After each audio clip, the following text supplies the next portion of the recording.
How you all doing? What are we going up to in this video? Well, I've recently reached 60 years of age, 4 years ago, so I've decided to buy myself another project. So let's take a good look around it and see what we've got. Oh yes, the bodywork looks pretty good, but as you can probably tell, there is a fair bit of work to do on the engine. I've taken a few bits of plastic off, hopefully you can see those in the dark. It is a nice maroon colour. Get all this rubbish off, which will look nice and polished up. Taking the battery box out. The engine, even though it's a shaft drive, the engine is the same as the GPZ1000 RX, which I have built before, many years ago, and whoever had it before has taken the trouble to take the rocker cover off, take all the cylinder head bolts out, so the cylinder head is ready to come off once the carburetors are removed, which is why I've removed the battery box, so I can pull this. There's a couple of bolts, one this side and one the other side. Pull this air filter box back, get the carburetors off, and I can take the head off. And then we can try and work out why it's in this state. Obviously something's gone wrong. I must say that this is not a GPZ1000 RX. This is a GTR 1000. I think it's the ZX, I'm not sure. I think the Americans call them the Concourse. But anyway, the carburetors on these old bikes, they do not have overflow tubes. So what normally kills these bikes off is the needle valves get stuck or get worn out, and the fuel just keeps filling up, and then it will go into the inlet rubbers and it will fill the cylinders, and then when you turn your ignition on and press your starter button, it will try to compress the fuel what's on top of the pistons, and obviously petrol is fluid and you cannot compress fluid.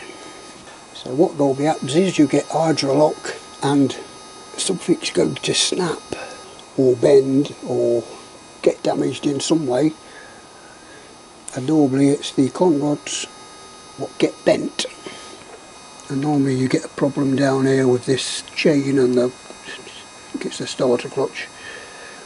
These teeth get ripped off or the chain even snaps. So what my first job will be, obviously take the carburetors off, get the cylinder head off, and bring the pistons to the top of the cylinder,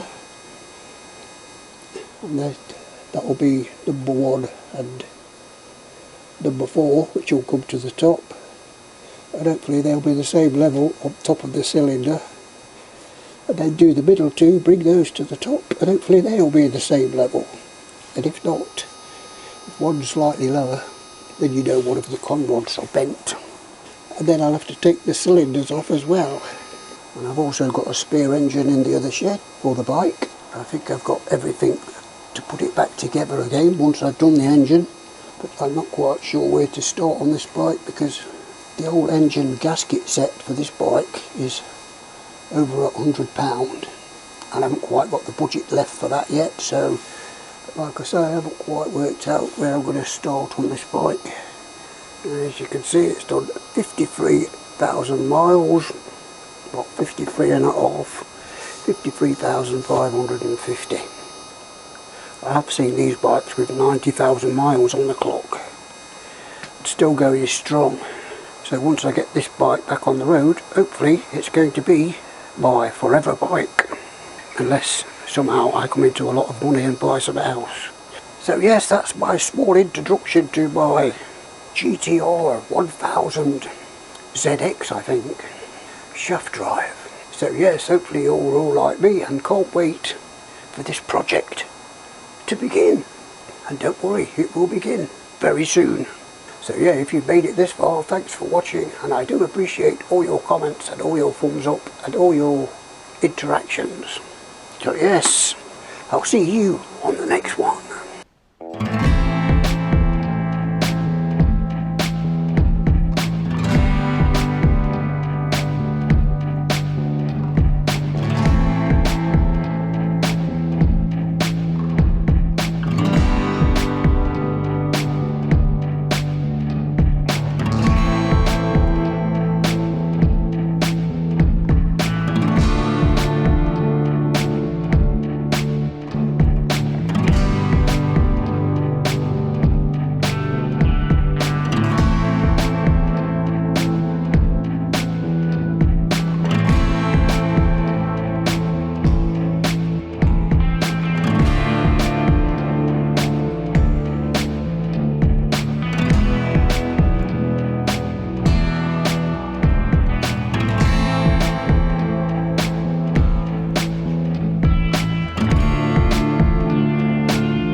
see you in another life, brother.